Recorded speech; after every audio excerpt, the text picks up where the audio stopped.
So we are starting with the first form, which is vertex form. Quadratics has 3 different forms: standard form, factored form, and of course our graphing form, which is also called vertex form. Okay, so before we talk about all of those above, how is this transformed? What is one transformation? Charlie, give me one. Good. Vertical stretch by 2. Riley, you have another? Left 2. Awesome. Anybody else? Yeah, Eliza. Down 4. Good. Awesome. Okay. How do you find the vertex for this form? Yeah. You are correct. So -2, -4 is our vertex. Okay. So if you needed to find the y-intercept, there's 2 things.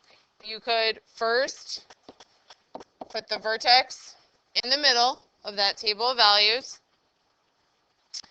and choose values to the left and to the right. Okay. Or in order to find the y-intercept, we could also do what? How do we find y-intercepts? Yep. Substitute x for 0. So if we do that,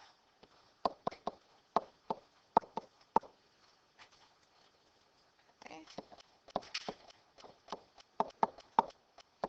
going to take care of our exponent first.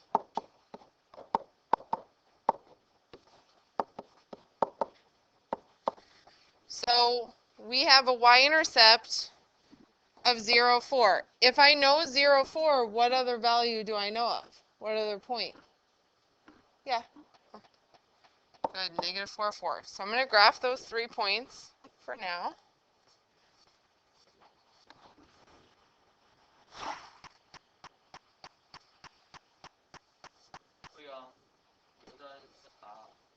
What does the y-intercept do?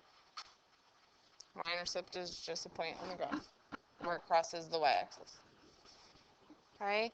Then if I needed to find 2 additional points, okay, I could plug in, substitute in -1. If I do that, I also know what -3 is. So substitute in -1.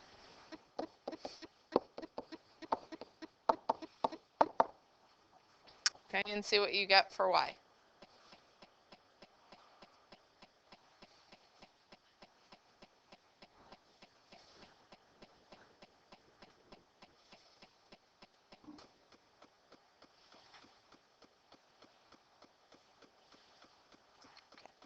What do we get for a y value? Charlie? -2. Okay. -1, -2.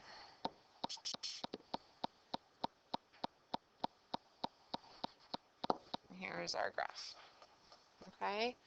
Who could tell me, we're going to add 2 things to this. What is my domain of this function? Jax? Brackets, -4, and then 0 bracket. The domain. Oh, I didn't see that it was. It's okay. -3. Perfect. Good. Okay. What is the range?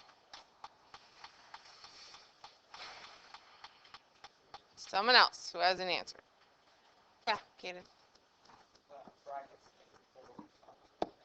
Good. Okay, awesome. So vertex form is the simplest of the 3, okay? We have been working with it, all right? We start with, if you needed to find additional points, table of values, okay? Starting with the vertex in the middle. The one that gives us can be a little hard at times is standard form because there are so many different pieces, okay? So how you determine the axis of symmetry, which is, anybody remember? Yep. Nope. Just what is it?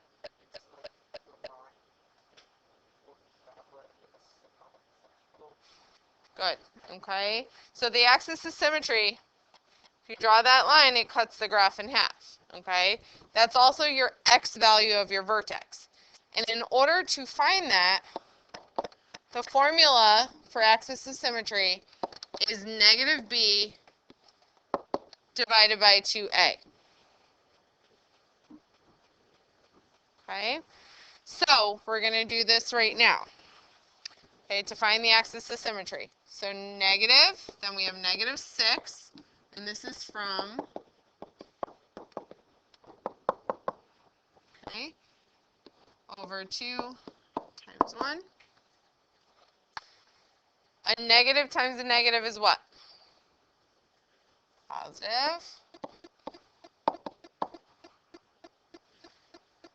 So our x value of our vertex right now is 3. That's also our axis of symmetry. So where you see 3 on the x-axis,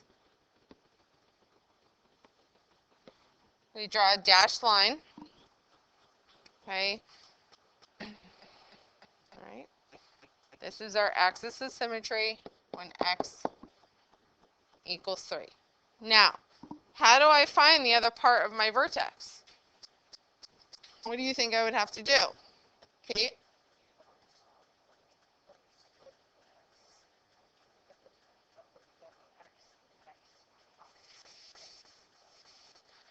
Factoring we're going to do here.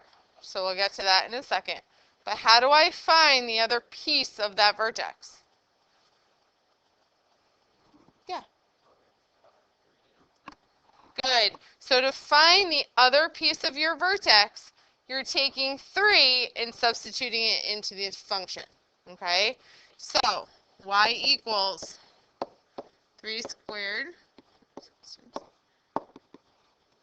plus 8.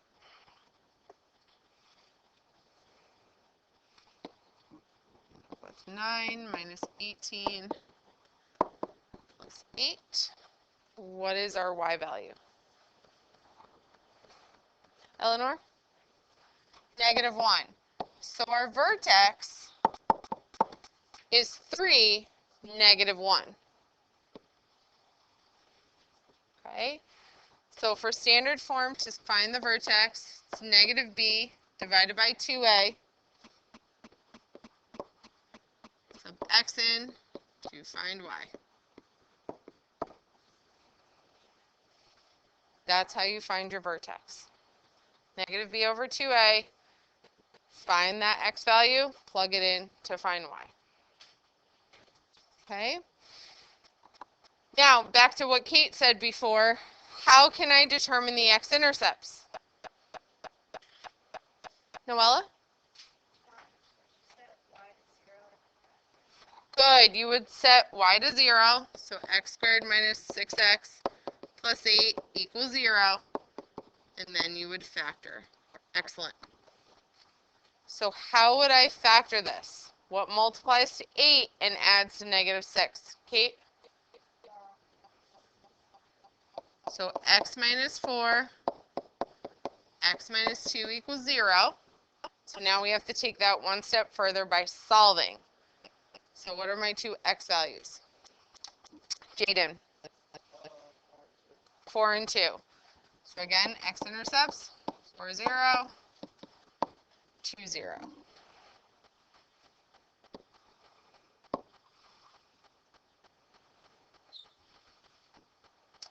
Okay. Yep. Why did you put the 0 for? That's how you determine the x-intercepts. That's how you write it.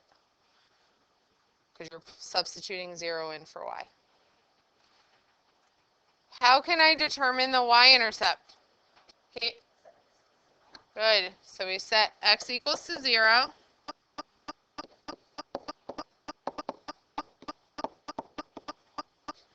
Okay. What is our y-intercept?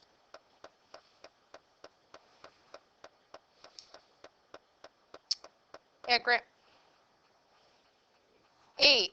Okay, so our y-intercept is 0, 8. Here's a hint for standard form. It's your c value. Okay? For standard form, It's your C value, okay? That is your y-intercept. So if I know 0, 8, what else do I know? What other point? Yeah, 6, 8, good. 6, 8, awesome.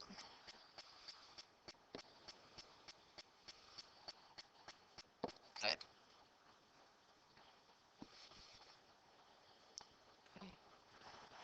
What is my domain? Tommy, what's my domain? Good. James, what's my range?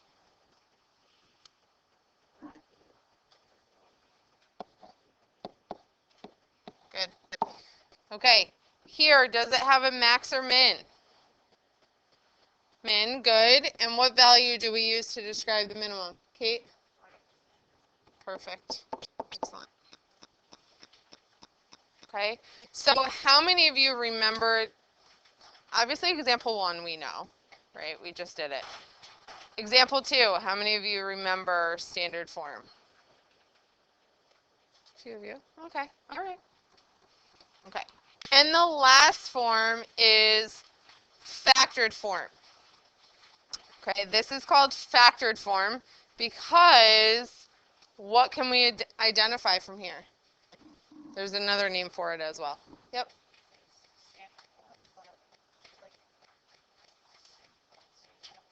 It's not standard form, so don't get, yep, it's not standard form. It's factored form. What can we decipher from factored form? Eleanor? It is a quadratic, we know that. Yeah. We could determine the x-intercepts, okay, in factored form. This is also called intercept form, okay? This is also called intercept form. Okay? So, like we did previously, to find the x-intercepts, you set both of those factors equal to 0. So x minus 6 equals 0, x minus 2 equals 0.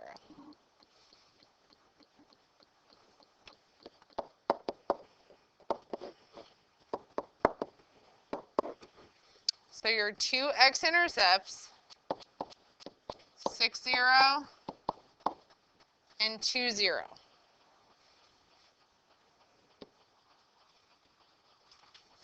Okay?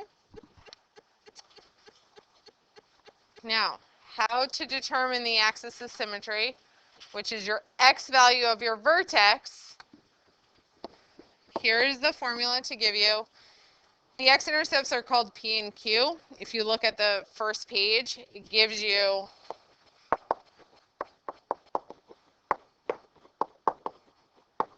that as a formula, okay? To find the axis of symmetry, you add the two x-intercepts together, then divide by 2. So you're taking the average of the two of them. That is your middle point.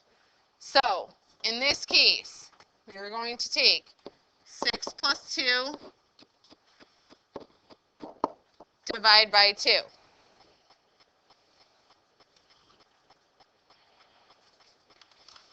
Okay. We end up with 8 over 2, which is 4. So our axis of symmetry, x equals 4. Draw that dashed line. 1 second.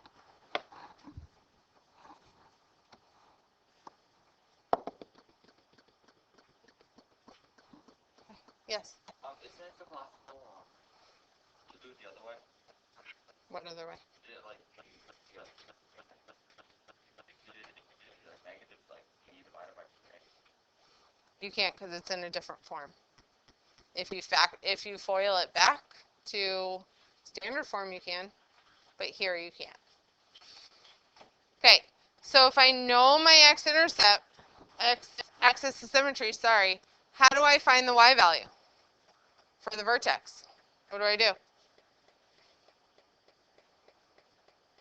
Yeah, Catherine. Perfect. Okay, so we're going to take, to find y, 4 minus 6, 4 minus 2. To find the y value of your vertex. With negative 2.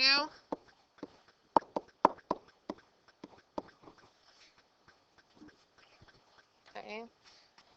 So your vertex is 4, negative 4.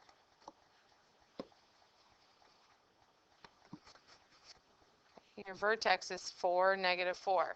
So you could put next to this to find the vertex. It's p plus q divided by 2. So p is one x-intercept, q is the other. That's what they use. Okay. Then you substitute it in.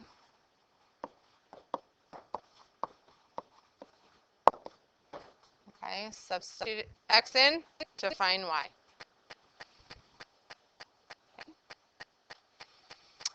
Now, how do I find the y-intercept? Eleanor? Substitute 0 for x.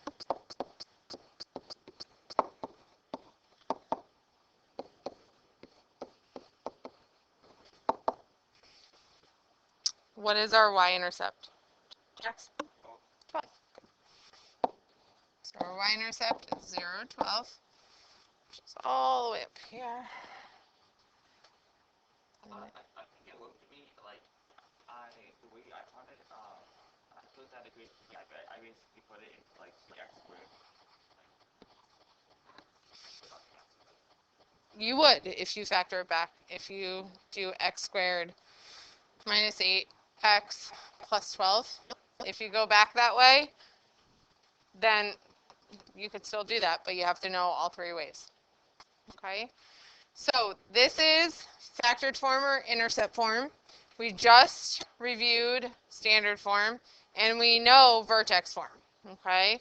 So what I want you to try is this one, number 1 only. And I want you to determine x-intercepts, y-intercept, vertex. Those are the 3. Okay? So x-intercept, y-intercept, and the vertex. All right? Go ahead.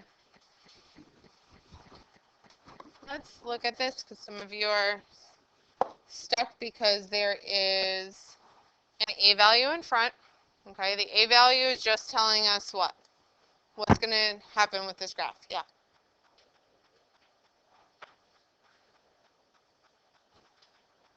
Good. There's a reflection and a vertical compression. That's all that A is telling us. We will use it to compute any other point that we need. Okay? But for now, the x-intercepts, you are just looking at those 2 parentheses. Okay?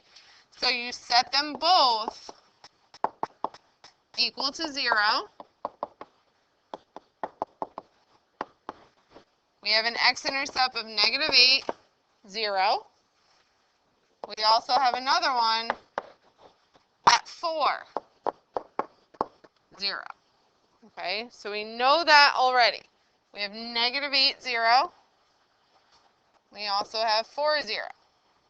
Okay, now to find the y-intercept, we substitute 0 in for what? X. Thank you. So negative 1/4, 0 plus 8.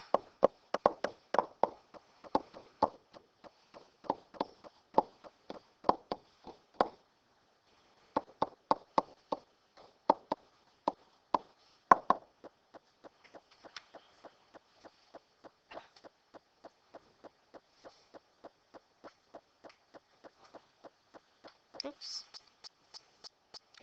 Okay, what do we get? Yeah, Kate. 8. So our y-intercept is 0, 8. Okay?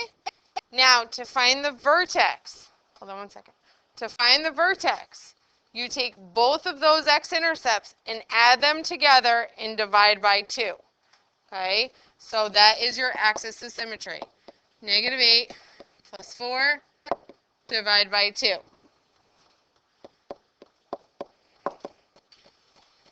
What do we end up getting for our axis of symmetry? Yeah, Nick. -2. So -2 is the x value of our vertex. Okay? To find the y value, we substitute in -2 to the function. Okay? And that looks like here, -1/4.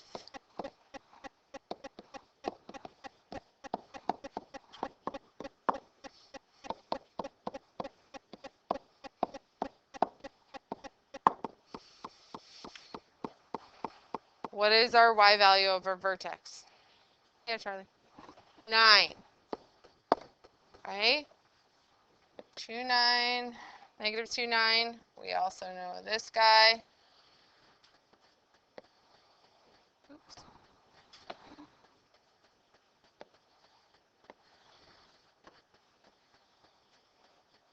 Okay? So, by finding your x-intercepts, just setting those equal to 0. Finding your y-intercepts, substitute 0 in for x. Vertex, p plus q divided by 2. P is one x-intercept, q is the other. -8 plus 4 divided by 2. We end up with -2. Take that, substitute it into the function, and we get our y value. Okay. Sorry, a question?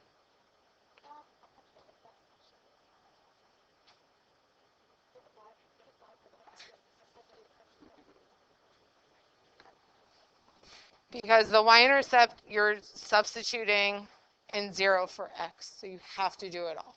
For the x-intercept, this is already in factored form, so you set both of those. Great question.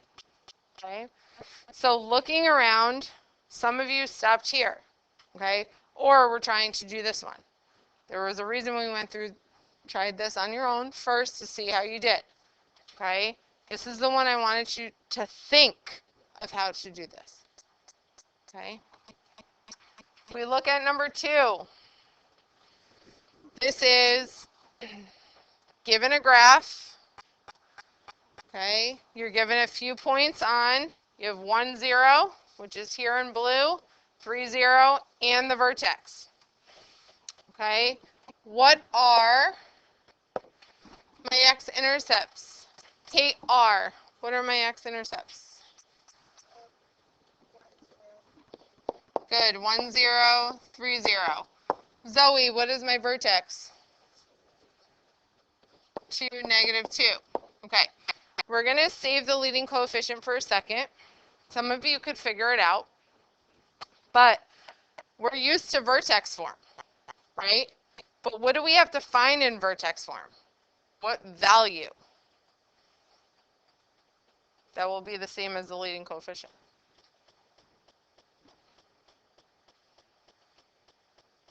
So what do we know so far? How would I set that up in vertex form for what I know right now?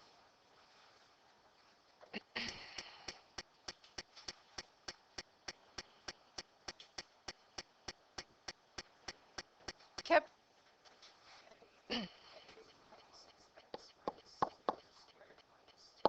Perfect. But we know we have to find an a value of some sort, right? To confirm our function. So in order to do that, choose one of those x-intercepts and plug it into the equation in order to find a, which is your leading coefficient for all of those. Okay? Substitute 0, a, 1 minus 2 squared is 2.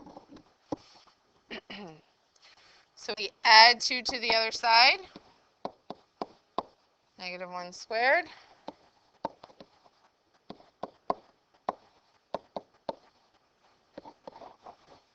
A equals 2, which is our leading coefficient. So in vertex form, y equals 2 times x x minus 2 squared minus 2. What would it look like in factored form? Or intercept form, it's called.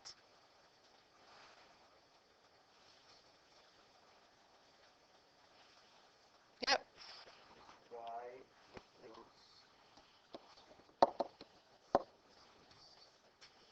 x minus 1. Good. Okay. Then if I wanted to find it in standard form, what do I have to do? If I wanted to do standard form, which is ax squared plus bx plus c,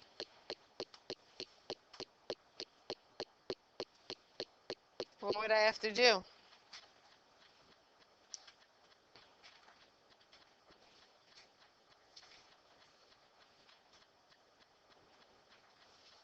Use what's given to you. Use factored form, what's given to you. How do I go from factored form to standard form? Yeah.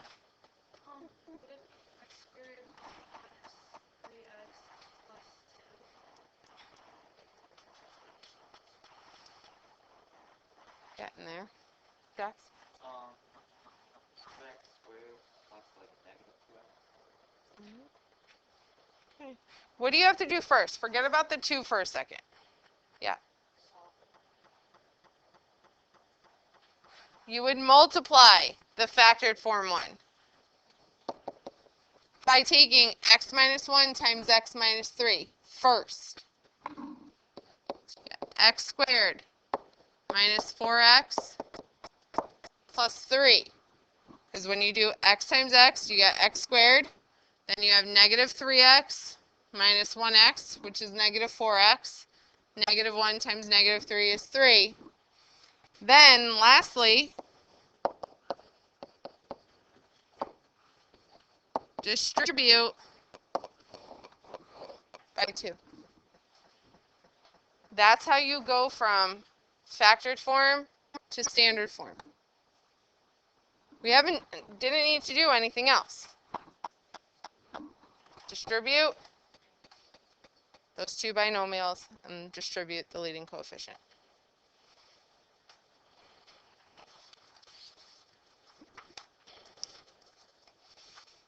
Okay. So going off of that,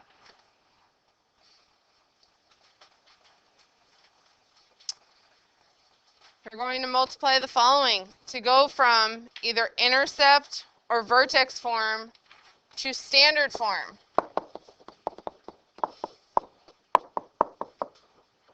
Okay, so I want you to do 4, 5, and 6. Multiply first, then take care of your leading coefficient. Okay, for number 4, Pearson, what do you have? Good. Okay. 2x squared plus 7x minus 30. How many of you had that? Good. Okay, number 5, Christian, what do we have? Y equals -6 plus 6x plus 6. Perfect. Good. How many of you had that? Good. Okay, and number 6. Let's see. David, what do you have for number 6? Minus what x? Okay, someone get something different? Kate? Okay, something different.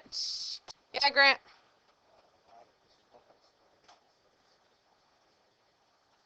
So, if y equals, good. This is 2x minus 3, so you have to expand it out, which you end up getting 4x squared minus 12x plus 9.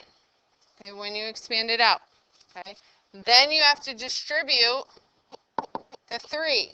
So you end up with 12x squared is 36x plus 27.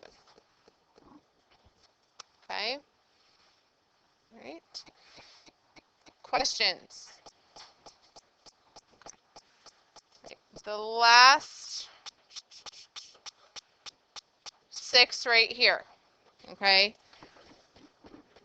The first 3, just like we did previously, okay? Convert to standard form, okay? Then 10, 11, and 12 is writing them in factored form, which is you're just factoring, okay? So what I want you to do right now is 7 through 12, okay? 7 through 12.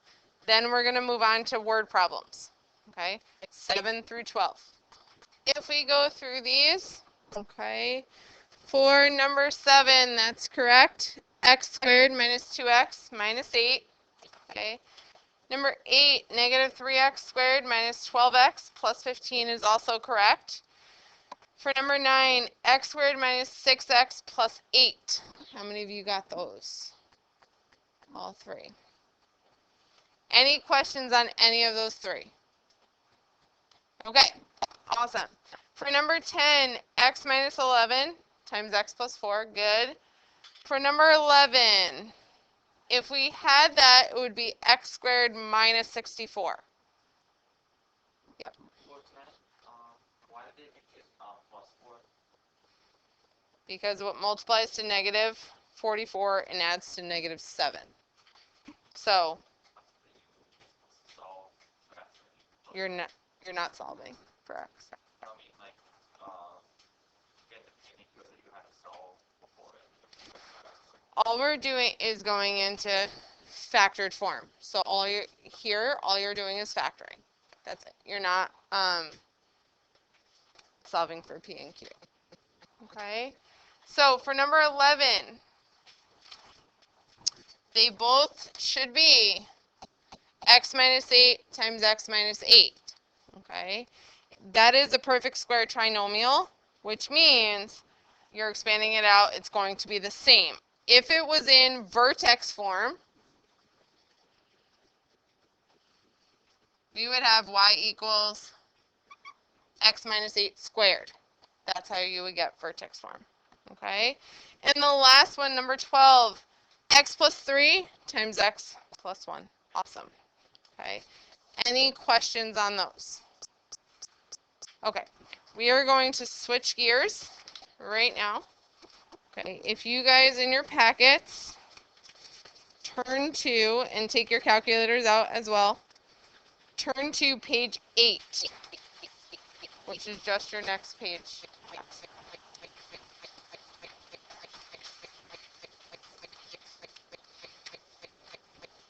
Okay, turn to page 8.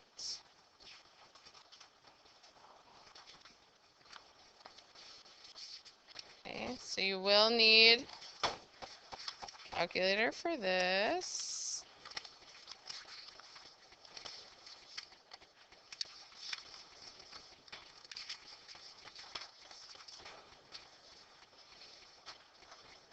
Okay, so these are the quadratic word problems. Okay, here's where you definitely will need a calculator. Okay, these 2 formulas, dropping object and thrown objects, will be given to you. Okay, so for dropping objects, okay, you have your formula. H of t, so its height as a function of time, is equal to negative 16t squared. That will not change. That is always going to be the same. Okay, plus h sub 0. This is called your initial height. Okay, so if you're at a height of, let's say, 80 feet and you're dropping an object, you're just letting it go. You're not throwing it up and coming down. Okay, if you were to throw it up and have it come down, that is launching an object or throwing an object. Okay, think of a rocket, think of kicking a ball. Whatever comes up has to come down. Okay, so thrown and launched object, the only difference is that middle value, okay, which is called your velocity. Now please pay attention, because it's your velocity times t, okay? Do not forget about that t. We're going to see an example of that pretty soon. But it's your velocity times t. Okay? So, for number 1, if a rock is dropped off a bridge that is 30 feet above the river, how long will it take the rock to hit the water? And how high is the rock after 1 second? So which formula would we use? Yeah, Noel. Good. So we have negative 16t squared. What is our initial height? Where are we starting from? Yeah, Kaylin. 30 feet. So this formula is what we will be using to answer those two questions separately. Okay? So what's one question being asked? Yeah. So how long will it take to hit the water? So what do I have to do? What do we have to do in order to solve? Kate?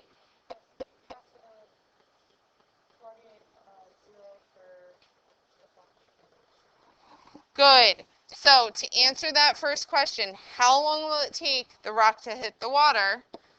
You would take negative 16t squared plus 30 and set it equal to 0. Okay?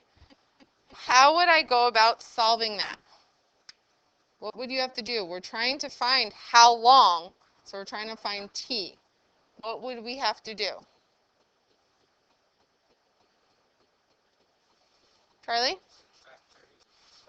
Good. Subtract 30 to start. Then what? Good. So you have t squared equals negative 30 divided by negative 16.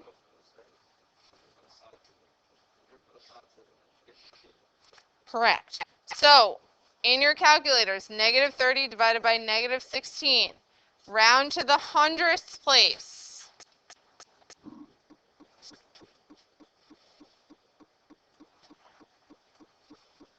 Which would be what? Yeah, Grant. Good. So we have t squared equals 1.88, right?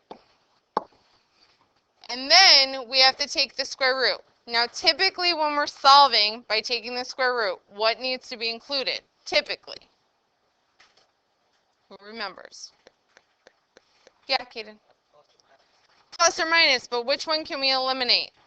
Yep, the minus, because it's negative, right? So when we take the square root, we have t equals, so how long will it take? Round to the hundredths. Yeah, David.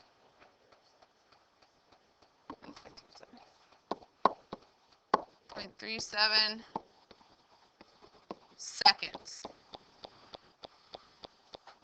Okay? Okay. So we've seen things like this. Okay? How would I answer number 2? How high is the rock after 1 second? What do we have to do there? Kate? Plug 1 in for t, and you're starting back at your original equation. Okay. Negative 16 times 1 squared plus 30.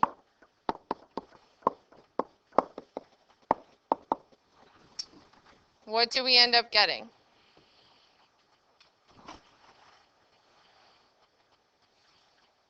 Eleanor? Careful. Jaden? 14 what? Anybody?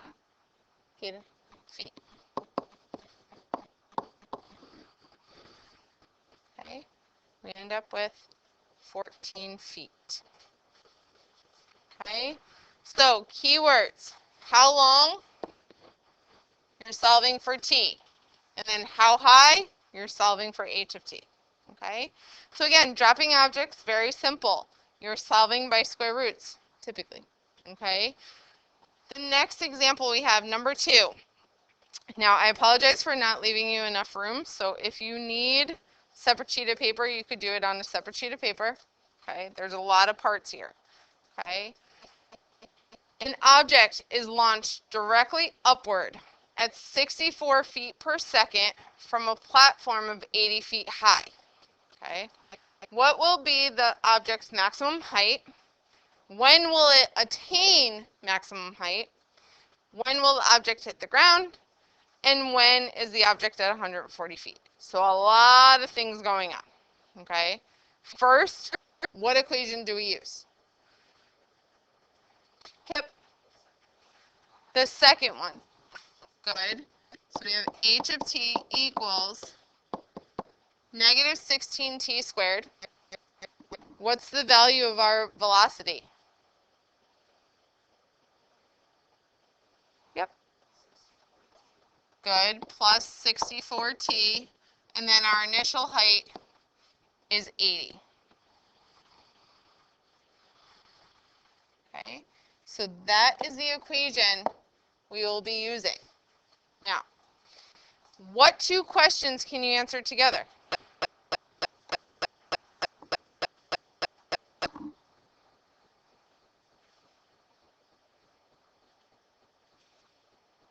David? Good. So the first two questions, what will be the object's maximum height and when will it attain maximum height? So those two questions can be answered at the same time because what do we need to use to find that? How do we answer those two questions? Kaden? Excellent. By finding the vertex. So these two questions, what will object's maximum height and when will it attain? You are finding the vertex. Well, how do we find the vertex in standard form? Look back if you need to.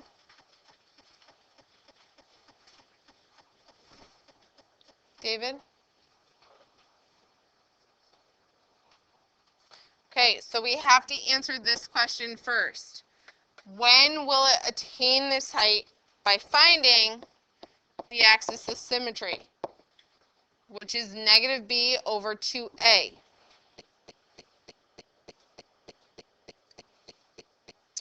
Okay? So that means we have negative 64, 2 times negative 16.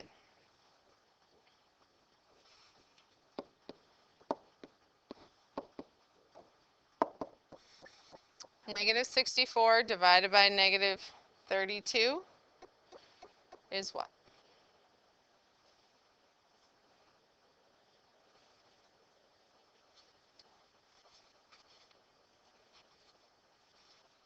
Nick?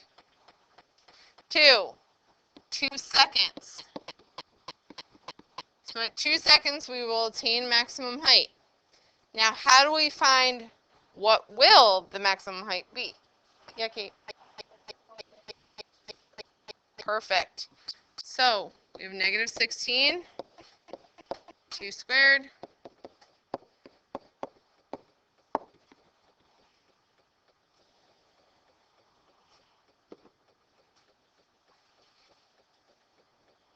Okay.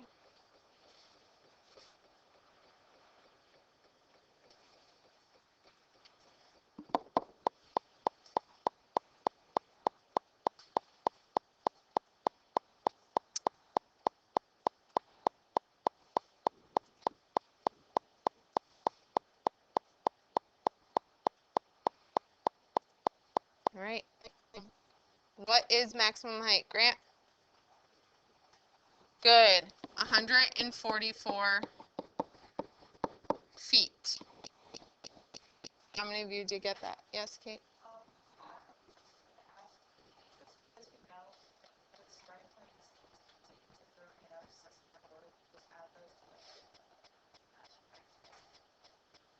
I wouldn't go that route. It just happens to act that way, but I wouldn't do that. Okay. So 64 feet is your, 144 feet is your max height. Okay, that's when it will attain maximum height. So that's your vertex.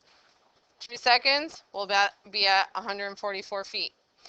Now, how will I answer the third question? When will the object hit the ground? Noella? Set t to 0. H, good. So we will take negative 16t squared plus 64t plus 80 equals to 0. Because the ground is 0 height. So what do we have to do? What's the first thing that comes to mind when you see this? Noelle? Factor, excellent. But those are pretty large numbers, right? What can we do? Yeah. Find the greatest common factor, which would be what? Jaden? Higher than that. 16. But since negative comes first, what should I take out? Negative 16. So divide everything by negative 16. T squared minus 4t minus 5 equals 0.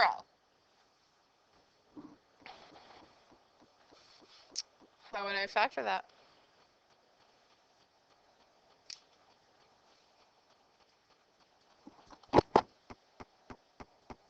Eleanor?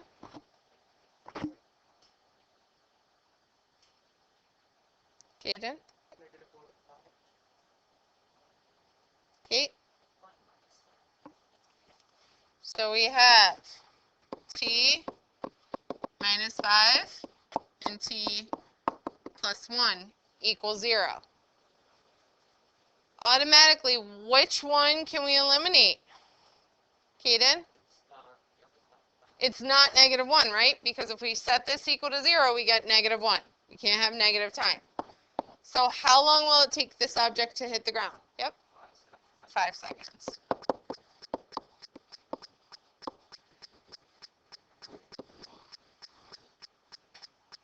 Okay.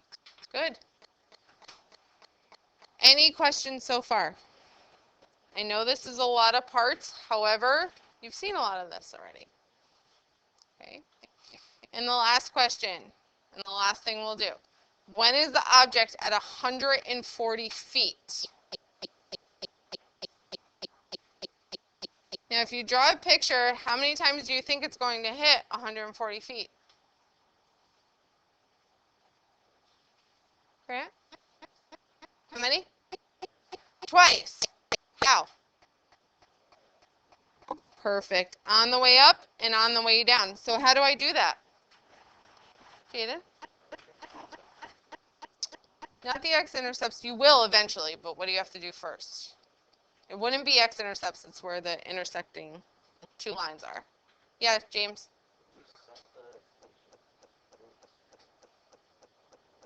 Good. So you would take your equation, negative 16t squared plus 64t plus 80 equals 140. Then what do you have to do? Yeah, Kate. Good, excellent. Because what does it have to equal? Perfect.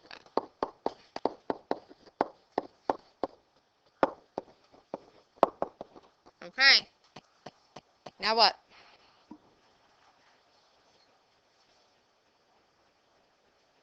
Now what do we have to do? Eleanor? Factor. What should we look for first? Noella? Greatest common factor. Hint, it's not 16. 4. But since the negative comes first, divide everything by negative 4.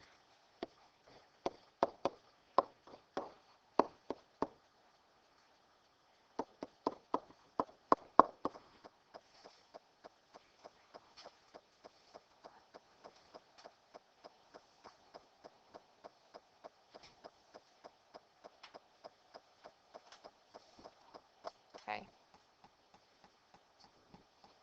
take a minute to see if you could figure out how to factor it.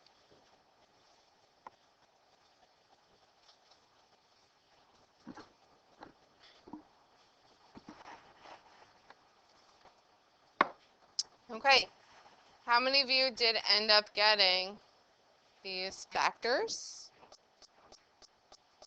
Do you, even if they're reversed, say if you did negative 6t minus 10t, that's fine. You should have still gotten 2t minus 3, 2t minus 5.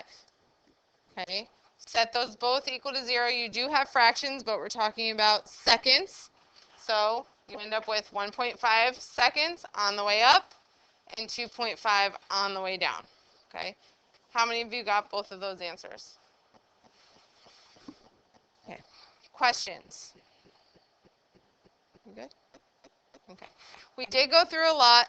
Okay, a recap of all three forms. Okay, of graphing, finding vertex, all different ways, finding y-intercepts, all that stuff. Okay, so your homework, okay, in your packets, all right, starting on